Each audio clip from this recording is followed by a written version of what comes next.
En juillet 2018, l'équipe de recherche se dirigea vers la forêt des Ardennes, près de Saint-Hubert. Le terrain y était difficile, ravins profonds, végétation dense. Habituellement, de telles vérifications se déroulent sans incident. Mais cette fois-ci, l'attention fut attirée par un paquet recouvert de branches et de feuilles. C'était un vieux tapis, roulé en plusieurs couches. Quand ils le déroulèrent, il devint évident qu'à l'intérieur se trouvait un être humain. Ils remarquèrent immédiatement un détail important. La terre alentour était restée intacte. Aucune trace de lutte ou de sang. Cela signifiait que la tragédie s'était produite ailleurs et que le paquet avait simplement été apporté et abandonné ici. Les experts constatèrent un grave traumatisme crânien. L'identité fut établie rapidement. Selon les dossiers dentaires, la correspondance était parfaite. Il s'agissait de Clara Morel, disparue depuis mai. Il devint ainsi clair qui exactement avait été trouvé dans la forêt. Mais ce n'était que le début de l'histoire. Ensuite, les enquêteurs devaient là comprendre ce qui s'était passé entre sa disparition et ce jour de juillet. Clara Morel menait encore récemment une vie tout à fait ordinaire. La Roche-en-Ardenne, une petite ville belge où tout le monde se connaît. Clara étudiait au collège local, passait du temps avec ses amis, rêvait d'un avenir qui, lui semblait-il, devrait être plus brillant et plus riche que la vie quotidienne habituelle de sa famille. Les revenus de ses parents étaient modestes, les possibilités presque inexistantes. C'est précisément pour cette raison qu'elle regardait de plus en plus souvent la vie des autres sur les réseaux sociaux. Objets coûteux, voyages, soirées. Cela semblait être une issue à sa quotidienneté. À l'automne 2017, sa vie changea radicalement. Clara fit alors la connaissance d'Arthur Van Dorn. Il avait 62 ans. En ville, il jouissait de la réputation d'un homme respecté. Il possédait un commerce d'antiquités, connaissait de nombreux politiciens et collectionneurs. Officiellement, il demeurait veuf, qui prétendument n'avait jamais pu se remettre de la perte de son épouse. Dans la société, on le considérait comme un homme généreux, toujours prêt à soutenir les projets culturels locaux. C'est précisément dans cette image de mécène que s'inscrivit sa rencontre avec Clara. Il commença à apparaître près d'elle dans les rues, à l'inviter au restaurant, à lui offrir des choses que sa famille n'aurait guère pu se permettre. Selon les relevés bancaires, peu après, un compte séparé fut ouvert à son nom où des fonds provenant de ses comptes personnels étaient régulièrement versés. Pour la police, ces documents devinrent plus tard l'une des preuves clés de la nature de leur relation. Dans les souvenirs de ses proches, Clara paraissait transportée.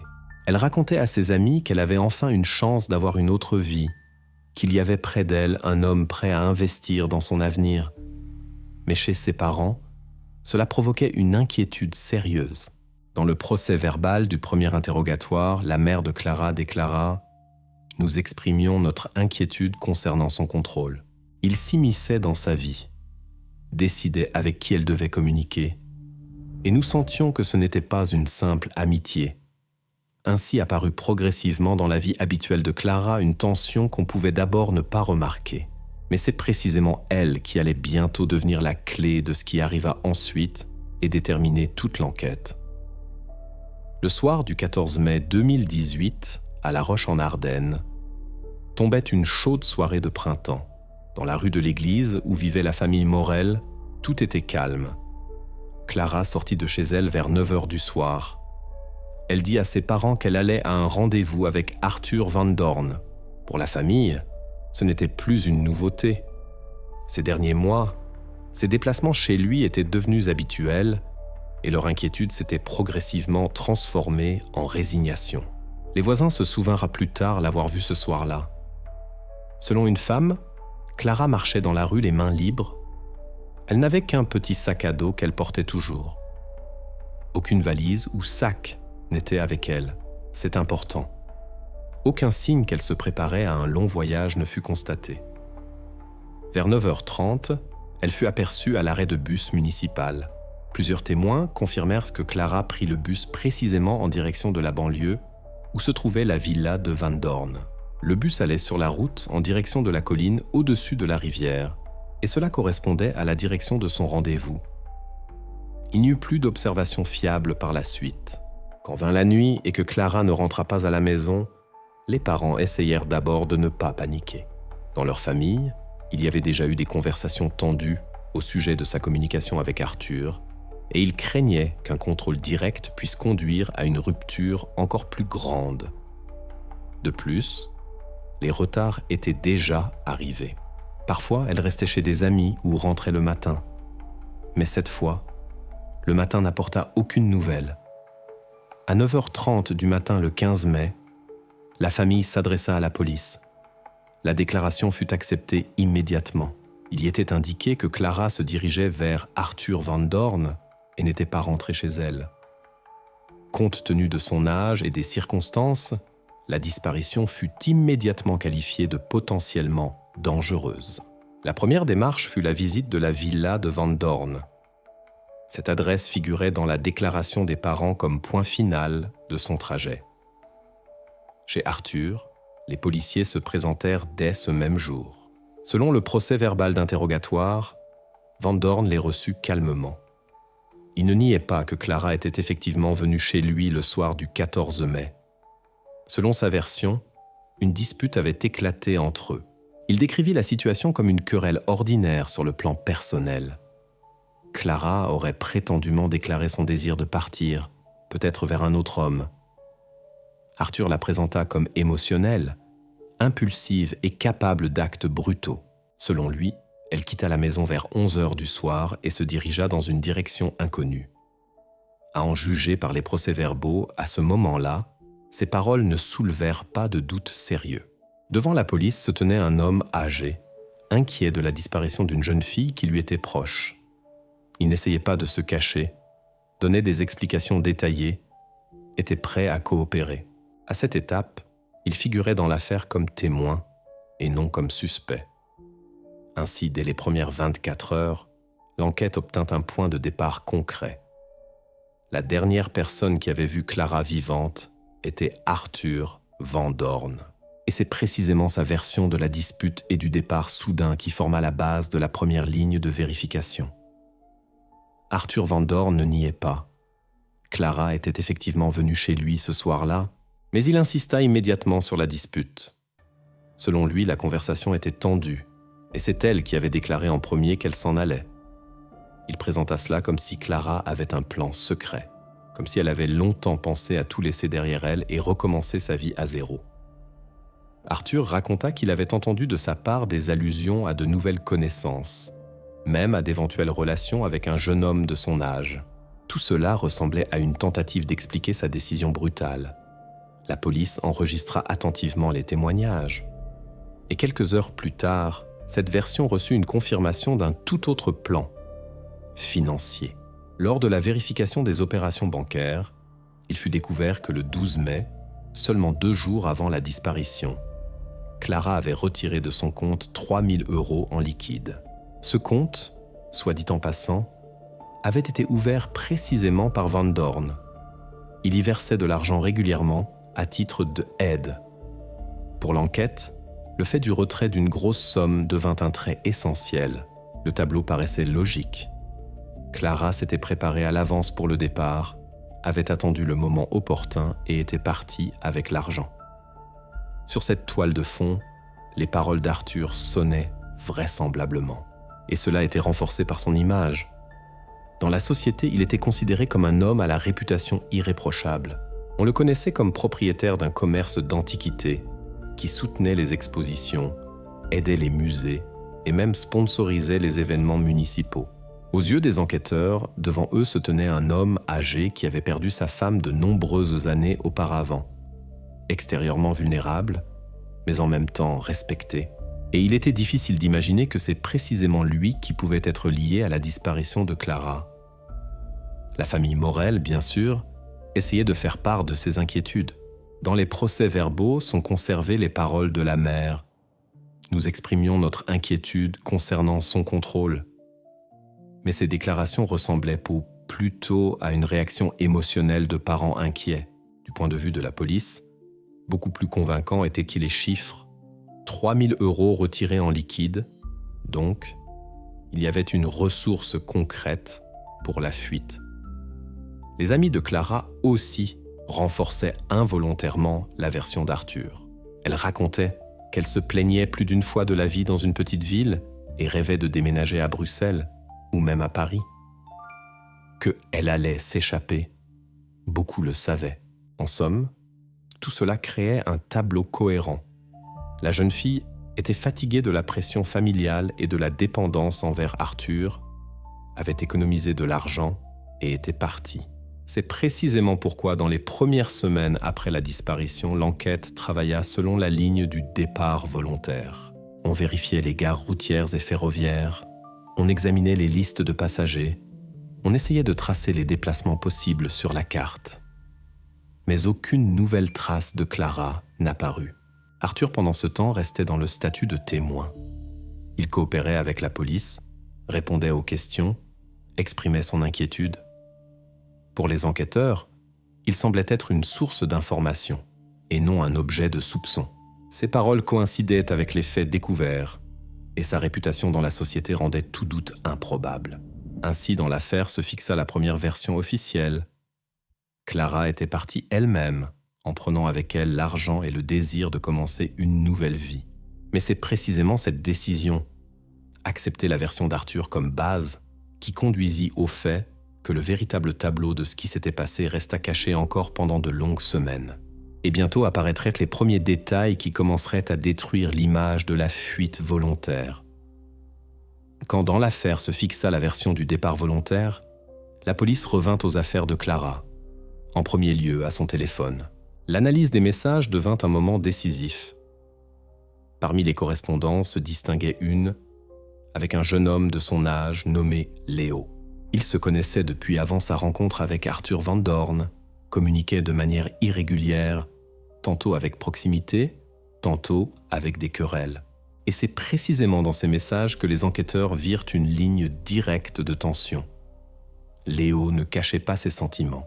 Dans la correspondance, il exprimait ouvertement sa jalousie et son mécontentement du fait que Clara passait du temps avec un homme considérablement plus âgé qu'elle. Ses messages devenaient de plus en plus durs. Il écrivait qu'il ne tolérerait pas l'humiliation, que ce vieillard ne devait pas diriger sa vie. Un des messages se distinguait particulièrement « Je vais régler ses comptes avec lui ». Pour les enquêteurs, cela ressemblait à une menace potentielle, fixée par des documents. Dans l'ensemble, cela changea radicalement le cours de l'enquête. Pour la première fois, la police avait un homme qui avait un motif et un attachement émotionnel. Contrairement à Arthur, qui semblait être un témoin solide, Léo convenait pour le rôle de suspect. Il était du même âge que Clara. Il connaissait ses points faibles et éprouvait manifestement de forts sentiments. Pour les enquêteurs, cela ressemblait à ceci. Clara pouvait partir précisément vers lui, et Léo, à son tour, pouvait entrer en conflit avec Arthur et même se résoudre à des actions plus dures.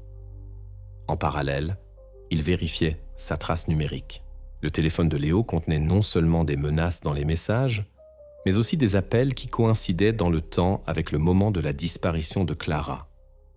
Plusieurs tentatives d'appel, puis le silence. Les enquêteurs notaient que précisément dans ces heures, quand Clara devait être chez Arthur, Léo essayait d'entrer en contact avec elle. Cela paraissait suspect. Pour la famille Morel, son nom non plus ne fut pas une surprise. Les parents savaient que Clara avait des amis de son âge, mais n'accordaient pas une attention particulière à cela. Maintenant, quand la police leur montra la correspondance, tout ressemblait à une histoire d'amour conflictuel. Aux yeux de l'enquête, cela renforçait la version selon laquelle Clara pouvait rompre les relations avec Arthur à cause de Léo. En résultat, officiellement, le statut de Léo changea. Le 20 mai, il fut convoqué au commissariat, mais non comme témoin, mais déjà comme suspect. Il devait être vérifié pour sa participation à la disparition. Les premiers procès-verbaux notent qu'il paraissait perdu, mais ne refusait pas de témoigner. Pour l'enquête, ce fut une nouvelle ligne. Au lieu du respectable homme d'affaires, Arthur Van Dorn, L'attention se tourna vers le jeune homme dont la jalousie et les paroles brutales semblaient un motif direct. Ainsi, dans l'affaire apparut pour la première fois une alternative. La version du départ volontaire fut remplacée par la version du conflit entre deux hommes. Maintenant, la tâche principale était de vérifier l'alibi de Léo et de comprendre à quel point ces menaces pouvaient se transformer en action. Quand Léo se retrouva au commissariat, les enquêteurs s'attendaient à la confirmation de leurs soupçons. Sa correspondance paraissait trop évidente. Menaces à l'adresse d'Arthur, paroles brutales, jalousie coïncidant dans le temps avec la disparition de Clara. Mais dès les premières minutes de l'interrogatoire, il devint clair que le tableau n'était pas si simple. Léo ne niait aucun message. Il reconnut avoir écrit tout cela dans un élan d'émotion. Il parlait directement. Oui, il était jaloux. Oui, il ne pouvait pas accepter que Clara passe du temps avec Van Dorn. Dans le procès verbal sont conservées ces paroles. J'étais en colère. Je voulais montrer que je n'étais pas d'accord avec cela, mais je n'ai jamais fait rien de plus. Pour la police, c'était important. Le garçon n'essayait pas de nier les faits, n'effaçait pas la correspondance, ne cherchait pas d'excuses. Ensuite, il passa à l'alibi. Léo raconta que le 14 mai, le soir, quand Clara était allée chez Arthur, il se trouvait à un dîner familial. La maison, selon lui, était pleine de parents. Ils s'étaient rassemblés en l'honneur de l'anniversaire de l'oncle, et la fête continua de 7 heures du soir jusqu'à tard dans la nuit.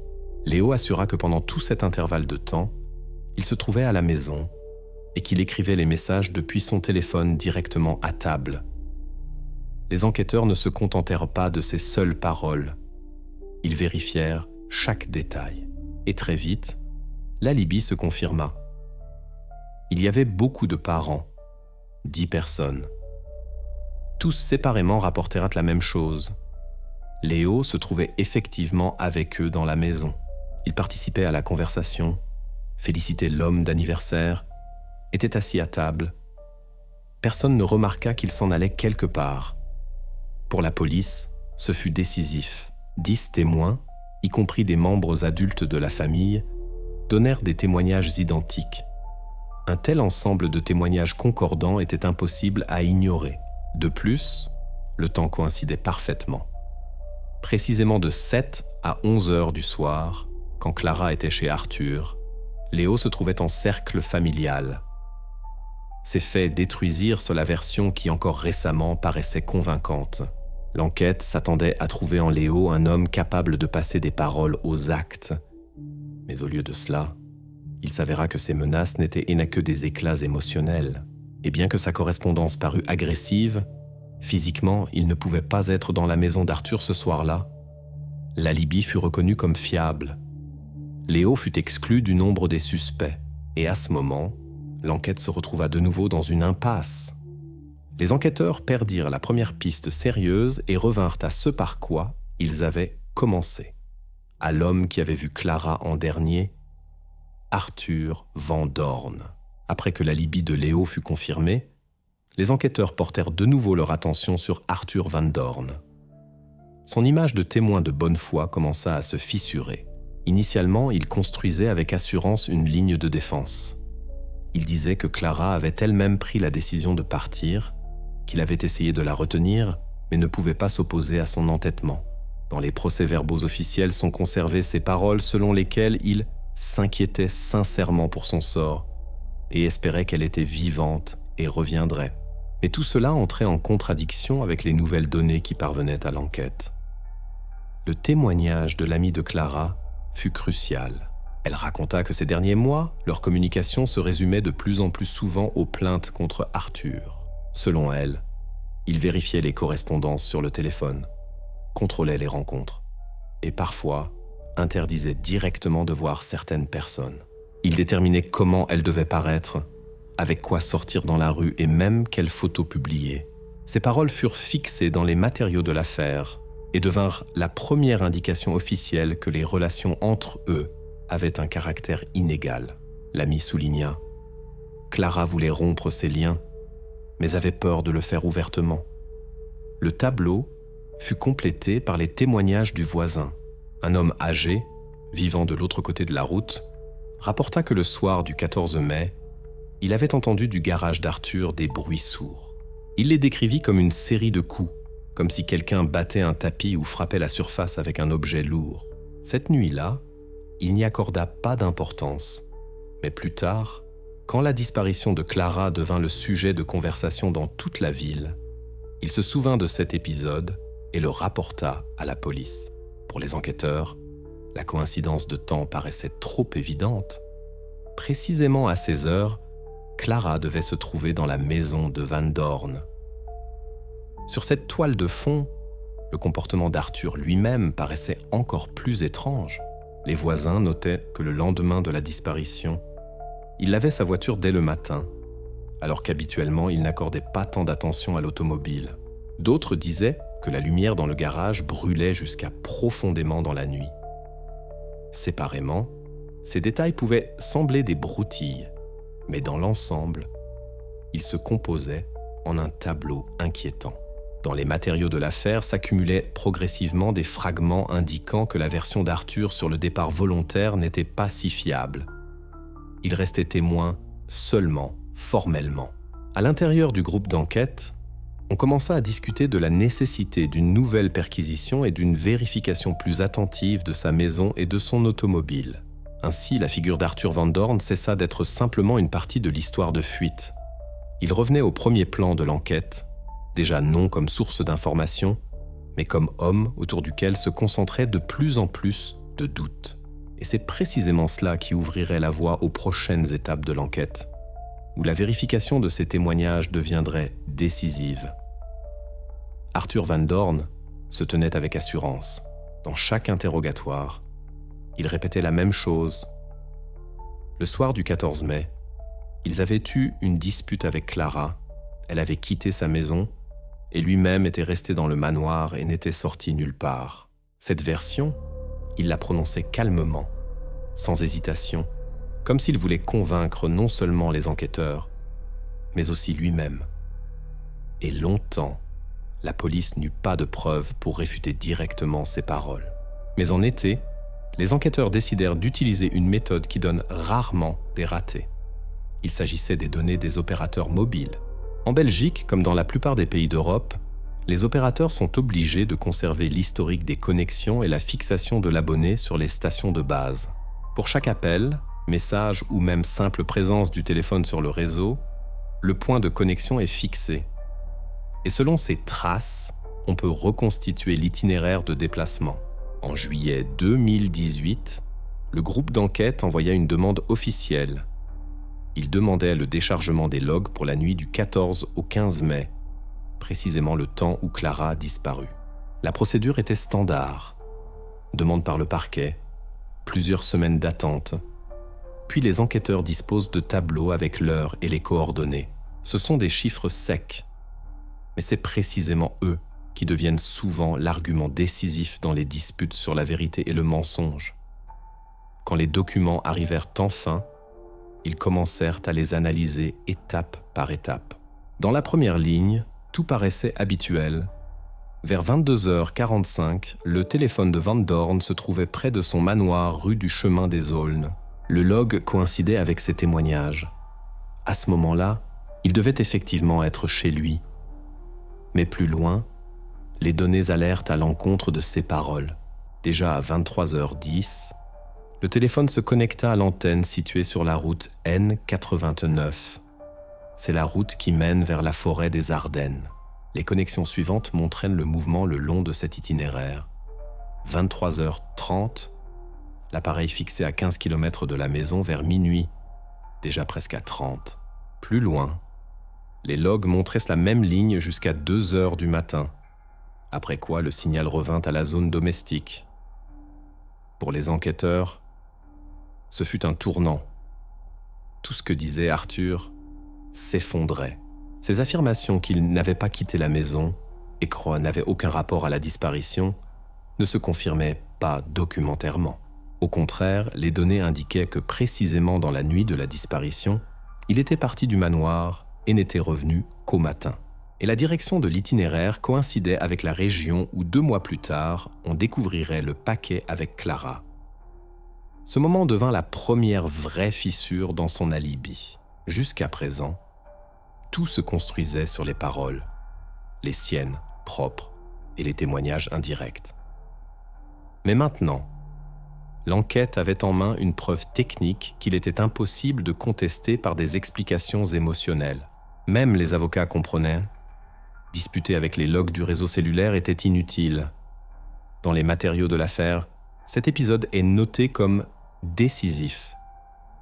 C'est précisément lui qui permit à la police de changer le statut de Van Dorn. Si auparavant on le considérait comme témoin, maintenant les bases pour cela disparaissaient. Pour la première fois de toute l'enquête, il se retrouva dans la position d'un homme dont les paroles contredisaient directement les données fixées. Cette étape ouvrit la voie à la phase suivante.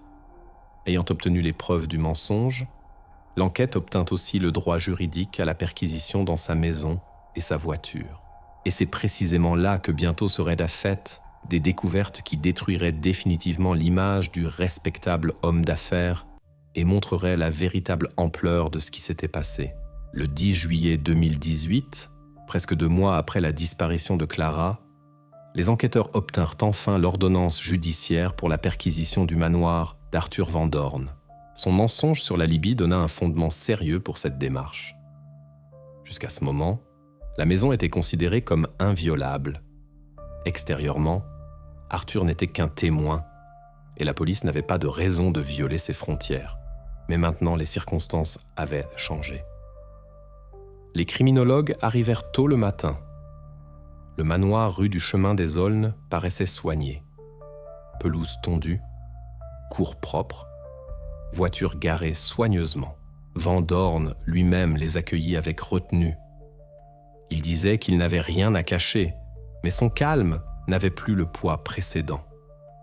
La perquisition se déroulait selon toutes les règles.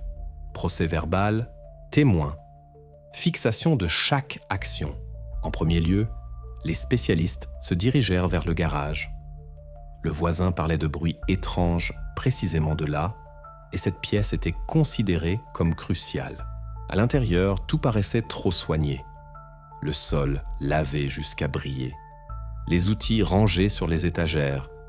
Pas un seul détail sale visible.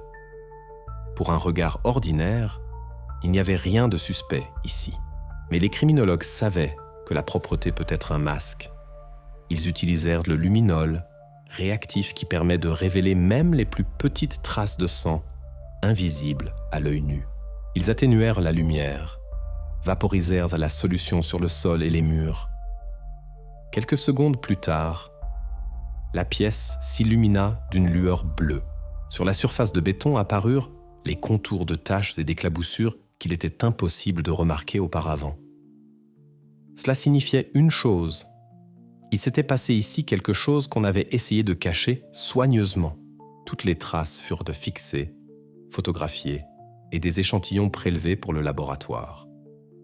Ensuite, l'attention se tourna vers l'automobile. Van Dorn possédait un véhicule tout-terrain de couleur sombre. La voiture était nettoyée idéalement. Tapis aspirés, panneaux frottés, odeur de produits nettoyants dans l'habitacle. Mais les experts s'intéressaient au coffre. Ils prirent des prélèvements et des microparticules de poussière. Ils savaient, même si on lave la surface des dizaines de fois, au niveau microscopique restent des particules qu'il est impossible d'enlever complètement. En parallèle, les criminologues vérifièrent le drainage près du garage. Là, dans l'évacuation, ils trouvèrent des restes de solutions de lavage et des traces de matériel biologique. Ils le prélevèrent aussi. Tout cela fut envoyé plus tard au laboratoire pour expertise. Les résultats n'arrivèrent pas immédiatement. L'analyse de laboratoire demandait du temps. Mais quand les conclusions se retrouvèrent entre les mains de l'enquête, il n'y eut plus de doute. L'expertise ADN montra le sang trouvé dans le garage appartenait à Clara Morel. Cette coïncidence était absolue. Aucune chance d'erreur. L'étude du sol du coffre donna aussi un résultat sans ambiguïté. La composition chimique, les inclusions minérales et le niveau d'acidité coïncidaient complètement avec les échantillons de terre pris dans le secteur de la forêt des Ardennes Saint-Hubert. Ce même secteur où le téléphone d'Arthur était fixé dans la nuit de la disparition. La coïncidence était trop précise pour considérer cela comme un hasard. Dans l'ensemble, ces faits se composèrent en un tableau unique. Le garage, dans lequel on entendait des bruits étranges, s'avéra être le lieu où le sang de Clara avait coulé. L'automobile qu'Arthur lavait soigneusement le lendemain contenait des traces de sol de la forêt où il était allé cette nuit-là, et les données cellulaires montraient l'itinéraire précisément vers ce secteur. Pour l'enquête, ce fut une vraie percée. Maintenant, l'affaire cessait d'être une énigme sur le départ volontaire. Devant la police se composait une chaîne de preuves irréfutables liant Arthur Van Dorn à la disparition de Clara. Sa maison, sa voiture et le secteur de la forêt s'avérèrent liés entre eux par des indices directs. Ce fut le point de non-retour. La version d'Arthur s'effondra définitivement. Et maintenant, l'enquête avait une dernière tâche, trouver dans la forêt ce qui jusqu'à ce moment restait caché. Même après que les indices du garage et du coffre lièrent directement Arthur Van Dorn à la disparition de Clara, il continua à insister sur sa version. Son argument principal restait inchangé. L'argent. 2 jours avant sa disparition, Clara avait retiré 3 000 € en liquide. Pour Arthur, c'était l'élément clé. Il affirmait que de telles actions ne pouvaient s'expliquer autrement que comme préparation à la fuite. Dans son interprétation, tout paraissait cohérent. La jeune fille retira l'argent, se disputa avec lui et partit. Ce détail troublait effectivement l'enquête dans les premières étapes. Les documents de la banque étaient une confirmation officielle. Argent retiré, billets reçus. Longtemps, c'est précisément cet indice qui maintenait la version du départ volontaire parmi les hypothèses de travail. Mais après que les résultats des expertises apparurent, la police décida de revenir encore une fois sur ce détail. L'attention se tourna vers l'entourage proche de Clara. Pour un nouvel interrogatoire fut convoqué son ami, qui déjà auparavant partageait ses observations sur sa vie. Cette fois, la conversation fut plus concrète. Les enquêteurs ne demandèrent qu'une chose. Clara savait-elle à l'avance pourquoi elle avait besoin d'une telle somme ? La réponse fut décisive. Dans le procès verbal sont conservées les paroles de l'ami. Cet argent lui était nécessaire pour fuir loin de lui. Elle disait qu'elle n'en pouvait plus, qu'elle voulait partir et commencer la vie de nouveau. Elle allait lui raconter cela le 14 mai. L'ami souligna que Clara ne construisait pas de plan sur un nouvel amour ou une fuite romantique. Il s'agissait précisément d'une tentative de partir d'Arthur, de finir avec son contrôle et de tout recommencer ailleurs. Ces témoignages changèrent complètement le sens de l'indice trouvé. Là où auparavant on voyait une confirmation de la version d'Arthur, maintenant se révélait un motif. L'argent n'était pas un pas vers l'indépendance des parents ou la recherche du nouvel amour, mais une préparation concrète à la rupture avec l'homme qui la percevait comme sa propriété. Pour l'enquête, cela avait une énorme importance. Ils confrontèrent les témoignages de l'ami avec la chronologie. Clara retira l'argent le 12 mai. 2 jours plus tard, le soir du 14 mai, elle alla chez Van Dorn. C'est précisément alors que devait avoir lieu la conversation qu'il craignait le plus. Elle allait lui dire directement « Tout est fini ». Pour lui, ce n'était pas simplement une séparation, mais une perte de contrôle. À l'intérieur de l'affaire, ce détail se fixa comme motif psychologique. Clara voulait partir, et Arthur le savait. Ses propres paroles sur la dispute confirmaient que la conversation avait effectivement eu lieu. Mais c'est précisément cela qui expliquait aussi les événements suivants. Les coups qu'entendit le voisin, le voyage vers la forêt, les traces de sang dans le garage et la terre dans le coffre. Ainsi, le retrait de liquide cessa d'être un argument en faveur du départ volontaire. Il devint un indice qui prouvait l'intention de Clara de partir et montrait le motif d'Arthur pour le meurtre.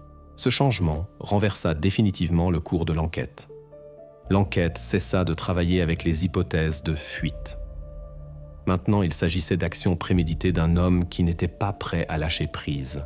Tout indiquait que l'étape décisive avait été franchie précisément dans la nuit du 14 mai.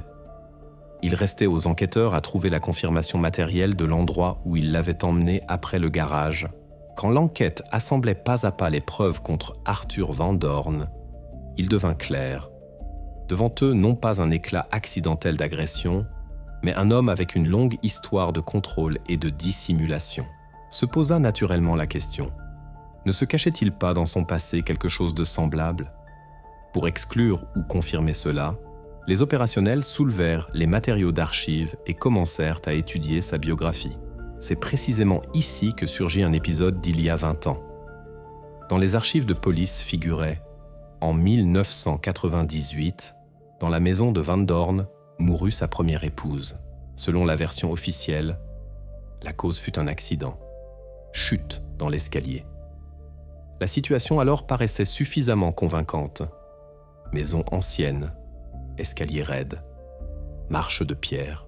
Dans le rapport, il était dit « Les conditions physiques correspondent aux circonstances de la chute. » Le médecin de service des secours indiqua un traumatisme crânien comme cause de décès. Arthur, ce soir-là, déclara qu'il se trouvait en bas de la maison et n'entendit qu'un bruit. Il expliqua que son épouse avait fait un faux pas et était tombée du palier supérieur. Ces témoignages coïncidaient avec la situation. Aucune trace de lutte ou autre détail suspect ne furent trouvés sur place. En résultat, l'affaire fut classée comme accident. Il est important de comprendre le contexte. À la fin des années 90, Van Dorn était déjà un homme influent dans la région. Son commerce d'antiquités prospérait. Il communiquait avec des collectionneurs et des fonctionnaires, participait aux projets culturels. Dans la société, on le connaissait comme un homme aisé et respecté. Douter de ses paroles alors, personne n'osa. 20 ans plus tard, la situation paraissait différente. Dans l'enquête sur l'affaire Clara, figuraient les mêmes détails. Espace fermé de sa maison, traumatisme crânien, absence de témoins. De plus, et en 1998 et en 2018, Arthur apparaissait dans la même image, homme qui se trouvait prêt lors de la tragédie et donnait la seule explication de ce qui s'était passé. L'enquête ne pouvait pas utiliser cet épisode archivé comme preuve directe. Prescription, absence d'indices, anciens matériaux, tout cela rendait la reprise de l'affaire impossible. Mais le fait même du décès de la première épouse devint partie du profil d'Arthur. Pour les enquêteurs, c'était un signal. Devant eux, non pas simplement un veuf, comme il aimait se présenter, mais un homme dont l'histoire personnelle avait déjà de sinistres coïncidences. À l'intérieur du groupe d'enquêteurs commencèrent les discussions. Cette chute d'il y a 20 ans pouvait-elle être encore une tragédie soigneusement masquée ? Répondre à cette question n'était plus possible. Mais même sans preuve formelle, l'ombre du passé se posa sur toute l'enquête. Cette découverte détruisit définitivement l'image d'Arthur comme homme d'affaires respectable et mécène. Il ne paraissait plus homme à qui la chance n'avait simplement pas souri. Au contraire, sa vie se composait en une séquence inquiétante. D'abord décès de l'épouse dans des circonstances étranges, puis contrôle et pression sur Clara, et enfin chaîne d'indices le liant à sa disparition. Ainsi, l'enquête obtint non seulement de nouvelles données, mais aussi un contexte plus large. Maintenant, Arthur Van Dorn était considéré non comme ayant accidentellement été témoin de tragédie, mais comme figure avec un passé sombre, où une fois déjà avait été fixée la mort d'une personne proche dans des circonstances étranges. C'est précisément cette compréhension qui devint un fond important pour le procès judiciaire qui devait bientôt s'ouvrir. Quand l'enquête eut en main une chaîne de preuves, données des antennes cellulaires, résultats des expertises, témoignages de témoins, l'arrestation d'Arthur Van Dorn ne fut plus qu'une question de temps. Il fut amené au commissariat, où les conditions étaient déjà différentes. Plus de conversations de ton poli, mais interrogatoire officiel avec procès-verbal et présentation de preuves. D'abord, on lui rappela ses propres paroles. Il affirmait que dans la nuit de la disparition de Clara, il se trouvait chez lui, n'avait pas quitté le manoir et s'était couché vers minuit. Cette phrase fut lue de son témoignage précédent. Après cela, on posa sur la table les documents de l'opérateur cellulaire. tableau avec le temps des connexions et les coordonnées géographiques des antennes.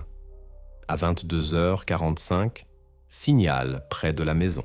À 23h10, déjà route N89. À minuit, à 30 km de La Roche en Ardennes. Retour à la maison vers 2h du matin. Van Dorn regarda les papiers et dit « C'est une erreur. Le réseau a pu donner une panne. » L'enquêteur précisa « Les 3 opérateurs différents fixaient les mêmes données. » À cela, il répondit « Alors, c'est un faux. » Ensuite, la conversation porta sur le garage. L'expert criminologue lut la conclusion. Le traitement au luminol révéla des taches de sang. L'analyse ADN confirma la coïncidence avec Clara Morel. L'enquêteur demanda directement « Comment expliquez-vous ces traces ?» Arthur choisit encore la négation. « On m'a piégé. Quelqu'un a spécialement laissé cela pour que tout paraisse contre moi. » À la précision de comment des étrangers auraient pu pénétrer dans sa maison, il répondait « Je ne sais pas. Peut-être quelqu'un avait accès. J'ai des ennemis ?» Après cela, on passa à l'automobile. Dans le procès-verbal était indiqué « Du coffre du tout-terrain furent prélevés des microparticules de sol coïncidant avec les échantillons de terre de la forêt des Ardennes. » L'expert souligna « Coïncidence de composition chimique et d'inclusion minérale à 100%. » Van Dorn ne broncha pas. Sa phrase fut courte. « Je n'y suis jamais allé. » La voiture a pu être utilisée sans que je le sache. La partie suivante de l'interrogatoire concernait les témoignages de l'amie de Clara. Du procès-verbal furent lues ces paroles. Elle économisait l'argent pour s'enfuir loin de lui. Elle allait lui dire cela le 14 mai. Cela contredisait directement la version d'Arthur selon laquelle Clara se préparait prétendument à la fuite à cause d'un jeune amoureux. Sa réaction à ce témoignage fut prévisible. Elle fantasmait. On a pu la convaincre pour me faire passer pour coupable. L'interrogatoire continua plusieurs heures. À chaque preuve présentée, Arthur répondait de même, négation et référence au piège. Ces phrases étaient fixées mot à mot, c'est une erreur, on essaie de me noircir, je suis ici victime d'un complot. Les enquêteurs notaient qu'il parlait avec assurance, sans signe visible de panique, mais sa position ne changeait pas d'un millimètre. À un moment, l'avocat intervint. Il déclara que le client n'était pas obligé de continuer à répondre aux questions et utiliserait le droit au silence. Après cela, l'interrogatoire fut interrompu. Toutes les réponses furent inscrites au procès-verbal, les matériaux joints à l'affaire. Ainsi, Van Dorn fixa officiellement sa position. Malgré les indices, malgré la chaîne de faits, il refusa de reconnaître sa culpabilité. Sa stratégie était claire. Tout nier jusqu'au bout et reporter la décision sur le tribunal. Pour l'enquête, ce fut la confirmation finale. La lutte ultérieure pour la vérité se déplaçait dans la salle de tribunal où le sort d'Arthur Van Dorn devait ne décider les jurés. Quand l'enquête rassembla les indices contre Arthur Van Dorn, tout indiquait une chose. C'est précisément lui qui était impliqué dans la disparition de Clara, mais sans l'élément principal, sa découverte. Les avocats squads gardaient une chance d'ébranler l'accusation. La défense pouvait insister que les preuves étaient indirectes. Sol, sang, log de téléphone. Tout cela était important, mais au tribunal pouvait être interprété de manière ambiguë. Le parquet comprenait, tant qu'on n'avait pas trouvé l'endroit où il avait caché Clara, l'affaire ne pouvait pas être considérée comme menée jusqu'au bout. C'est pourquoi, en juillet 2018, l'enquête prit la décision d'organiser une opération de recherche d'envergure dans la forêt de Saint-Hubert. La région fut déterminée, non par hasard. Les données cellulaires fixèrent le téléphone d'Arthur précisément là, dans la nuit de la disparition, et l'expertise du sol du coffre de son tout-terrain indiquait un secteur caractéristique de la forêt. Les criminologues déterminèrent le type de terrain, sableau argileux avec mélange de calcaire et d'organique, coïncidant avec une zone déterminée de Saint-Hubert. Sur la carte fut marqué un carré d'une superficie d'environ 5 km². C'est précisément là que furent dirigées les forces. Le 12 juillet, l'équipe de recherche sortit sur le territoire. Dans la composition entraient policiers, sauveteurs, volontaires et cynologues avec chiens. Le terrain était difficile. Végétation dense, bas-fonds marécageux, ravins envahis de buissons. Pour accélérer le travail, le territoire fut divisé en secteurs, chacun marqué sur la carte et assigné à un groupe séparé. Le caractère systématique était clé. Pas un mètre ne devait rester non examiné. Le travail continua des heures. Les gens fouillaient pas à pas les fourrés. Les chiens prenèrent les traces et partirent dans les ravins. Mais longtemps, les recherches ne donnaient pas de résultats. Le soir, le groupe qui examinait un des ravins remarqua quelque chose d'étrange. Une couche de branches et feuilles disposée trop soigneusement, comme si quelqu'un essayait de cacher dessous quelque chose. Quand ils commencèrent à la déblayer, il devint clair. Ce n'était pas une couche naturelle. Dessous se trouvait un paquet enveloppé dans un vieux tapis. Sur place furent immédiatement appelés les criminologues. L'examen se déroula avec précaution extrême. Le tapis était épais, de type persan, avec un motif caractéristique. Le tissu conservait sa structure et sur ses fibres, les experts fixèrent plus tard des microparticules qui devinrent décisives. Tout fut fixé par photo et vidéo, chaque étape inscrite au procès-verbal. Quand le tapis fut livré au laboratoire, les résultats confirmèrent le plus important. Les fibres du tissu coïncidaient avec le tapis de la maison d'Arthur Van Dorn. Lors de la vérification des documents d'inventaire de sa collection, il s'avéra c'est précisément ce tapis qui figurait comme perdu. La coïncidence fut de 100%. Ce qui fut trouvé dans le ravin appartenait à Arthur. Pour l'enquête, c'était plus qu'une découverte. C'était le point qui reliait tous les faits dispersés en une ligne unique. Le téléphone se fixait sur la route vers Saint-Hubert. Le sol du coffre coïncidait avec le sol précisément de ce secteur. Dans le garage furent trouvées des traces du sang de Clara. Et maintenant, ces restes étaient découverts dans le tapis appartenant à Arthur. Une telle combinaison d'indices était impossible à expliquer par hasard. Chacun d'eux appuyait l'autre, transformant l'affaire en tableau cohérent, impénétrable. Pour le parquet, ce fut le moment attendu. Maintenant, ils avaient non simplement des soupçons et des coïncidences indirectes, mais une preuve directe que Clara n'avait pas disparu d'elle-même. Le 12 juillet 2018, dans les procès-verbaux de l'affaire, fut fixé. Dans la forêt de Saint-Hubert fut trouvé un paquet avec Clara Morel, enveloppé dans un tapis de la collection d'Arthur Van Dorn. C'est précisément cette découverte qui confirma définitivement sa participation et ouvrit la voie au procès judiciaire qui devait mettre le point final à cette histoire. Après que l'équipe de recherche découvrit le paquet dans la forêt de Saint-Hubert et que les expertises confirmèrent sa liaison avec la maison et la voiture d'Arthur Van Dorn, pour l'enquête arriva le moment clé. Maintenant, l'affaire cessait d'être seulement enquête de police. Arrivait l'étape où la parole passait au parquet et plus loin, au tribunal. Les procureurs rassemblèrent soigneusement tous les matériaux en un paquet unique. Y entrèrent tout, log de déplacement du téléphone, résultat de l'expertise ADN du sang du garage, analyse du sol du coffre, témoignages de témoins des voisins et de l'ami de Clara, conclusion des criminologues sur le tapis trouvé. Sur chaque point furent préparées des notes et procès-verbaux. Tout cela constituait la base de l'accusation. La formulation sonnait extrêmement sèche et officielle. Arthur Van Dorn est accusé de meurtre prémédité commis dans des circonstances aggravantes. À la catégorie aggravante furent rapportées la cruauté particulière des actions, les relations manipulatrices avec la victime et la tentative de cacher les traces du crime.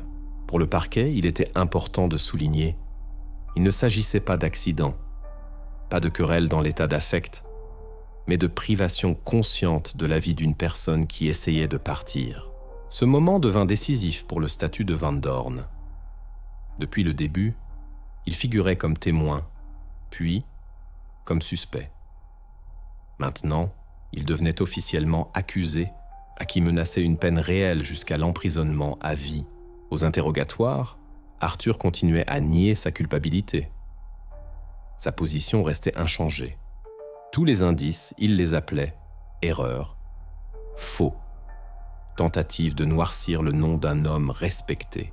Il affirmait que l'enquête avait fabriqué les preuves et les témoins étaient soudoyés contre lui. Son avocat insistait sur le fait que les preuves avaient un caractère indirect et ne pouvaient pas être acceptées comme directes. Cependant, le parquet partait du contraire. Pour eux, l'ensemble des indices formait un tableau entier. Arthur contrôlait Clara, elle se préparait à partir. Le soir du 14 mai, elle se retrouva chez lui. Son sang fut trouvé dans son garage, la terre, dans sa voiture et ses restes, dans le tapis qui lui appartenait. Chaque maillon de cette chaîne confirmait l'autre. L'accusation officielle devint le résultat de toute l'enquête préalable au tribunal. Elle fut transmise au tribunal avec le complexe complet de matériaux. Maintenant, la question cessa d'être tâche des enquêteurs ou experts. Tout devait se décider dans la salle de tribunal où jurés et juges entendraient les deux parties et rendraient ce verdict.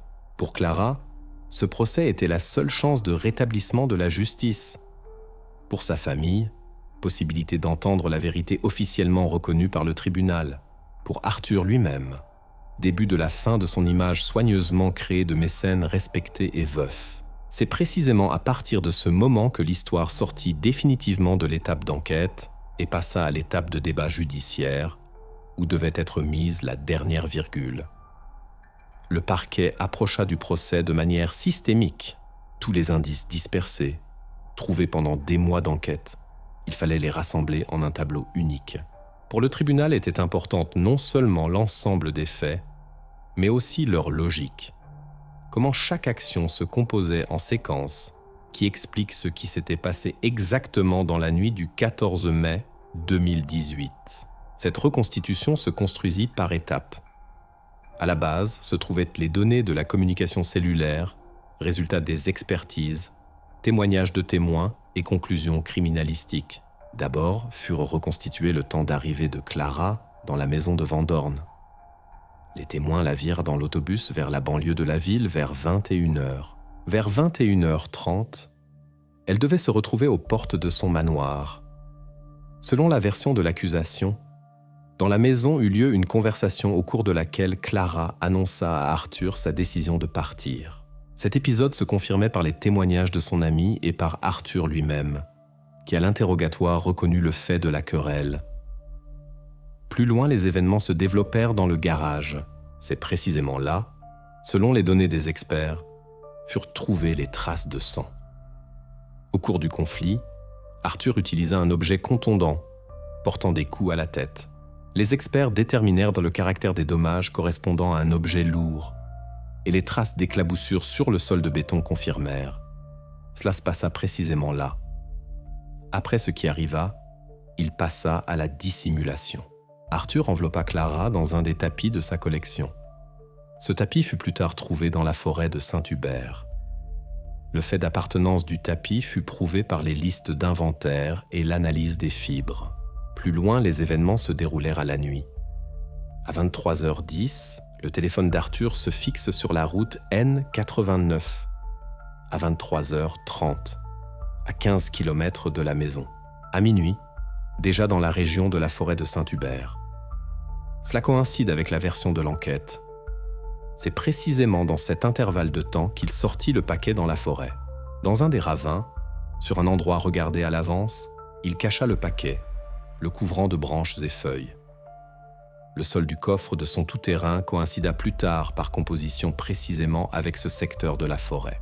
Après cela, vers 2h du matin, son téléphone se fixe de nouveau près du manoir. Arthur revient à la maison. Ici, il se met à détruire les traces. Dans le garage, lave soigneusement le sol. Dans la voiture, le compartiment à bagages. Dans le système de drainage près du garage, trouve des restes de produits de lavage avec des particules de matériel biologique. Le voisin confirme. Ce soir-là, il entendit du garage des coups sourds qui coïncidèrent plus tard avec le temps supposé de la tragédie. D'autres voisins indiquent, non. Le lendemain, dès le matin, il lavait l'automobile, alors qu'auparavant il ne manifestait pas une telle attention à la propreté. Ainsi, le parquet construisit la séquence minute par minute, 21h30, arrivée de Clara à la maison. Vers 22h, querelle dans le garage. 22h30, 23h, coup porté.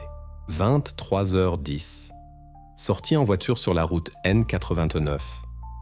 0h, 1h30, séjour dans la forêt de Saint-Hubert. 2h, retour à la maison. Matin du 15 mai, destruction des traces dans le garage et la voiture. Tout cela se confirmait par les indices rassemblés, analyse ADN du sang, données des antennes mobiles, expertise du sol, analyse des fibres du tapis, témoignages de témoins. Ainsi, dans la salle de tribunal fut présentée la reconstitution complète de comment Arthur Van Doorn agit dans la nuit de la disparition de Clara. C'était déjà non pas hypothèse et non pas version, mais séquence de faits confirmés par des données techniques et conclusions d'experts. Le parquet souligna « Il s'agit d'actions préméditées commises par un homme qui n'allait pas laisser partir sa victime ». C'est précisément cette reconstitution qui devint l'argument principal de l'accusation et ouvrit l'étape des audiences judiciaires où le sort d'Arthur devait décider les jurés. Les débats judiciaires commencèrent en septembre 2019. Sur le banc des accusés se retrouva un homme que pendant de longues années on connaissait comme homme d'affaires respectable, collectionneur et mécène. Mais maintenant, toute son image se détruisait directement dans la salle de tribunal. L'atmosphère des séances était tendue. D'un côté, défense essayant de conserver pour Arthur au moins les circonstances atténuantes minimales. De l'autre, parquet ayant construit une ligne d'accusation solide sur la base de tous les indices rassemblés. La défense insistait que les événements du 14 mai avaient pu se développer dans l'état d'affect. Leur argument était simple. Clara aurait prétendument communiqué à Arthur sa décision de partir, et cela devint pour lui un choc. Dans un tel état, affirmaient les avocats, l'homme peut perdre le contrôle et agir impulsivement.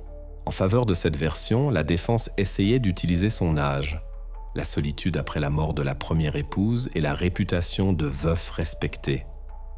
Mais l'accusation opérait avec les faits.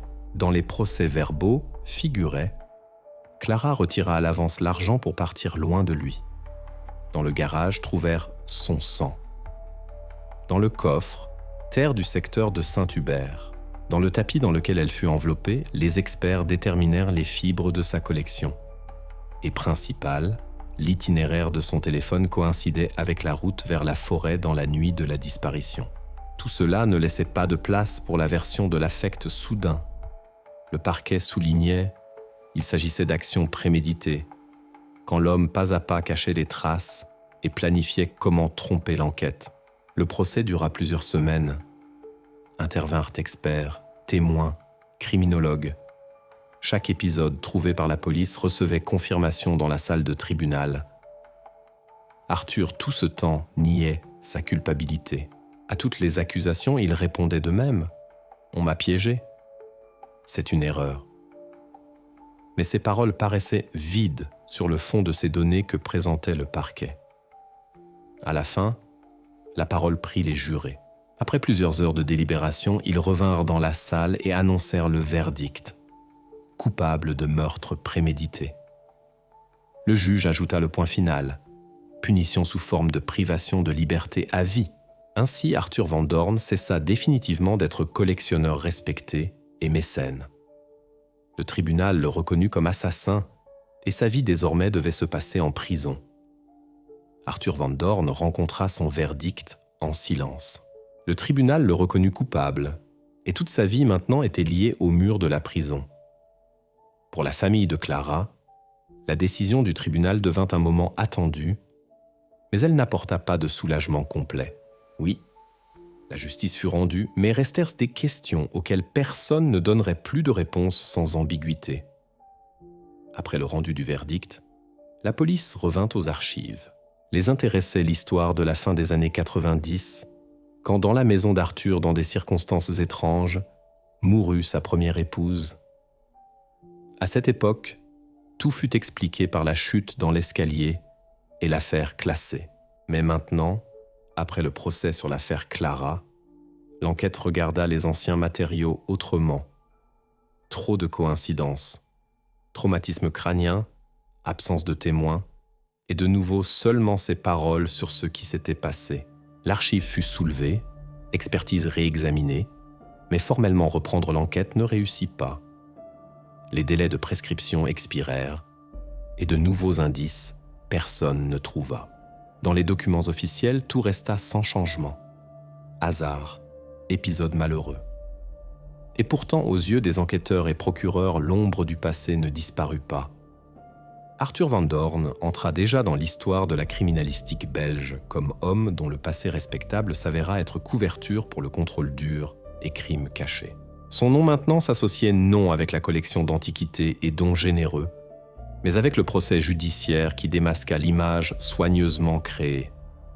Formellement, l'histoire se termina par le verdict à vie. Mais resta une question ouverte. Le crime contre Clara fut-il le premier dans sa vie, ou seulement maillon dans une longue chaîne qui commença encore il y a de nombreuses années? Réponse à cette question, il n'y aura plus.